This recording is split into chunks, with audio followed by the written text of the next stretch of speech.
Hello everyone, I'm Susan. Today, we will learn how to add users to your yearbook account.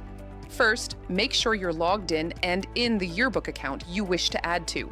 Then go up to the Manage tab and select from the drop-down Manage Users. This will take you to where all users on the account are listed.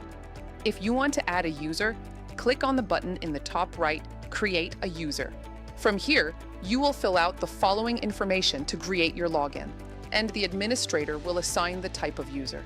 The difference between these staff types is their access level.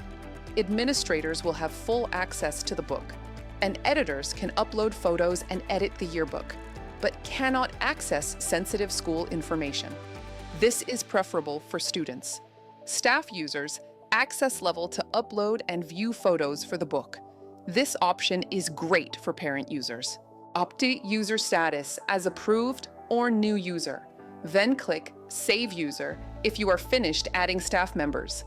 Now you may see a list below your current staff of individuals who have worked on past related yearbook projects. You can invite them to work on this year's project using their existing login information with the Invite User button.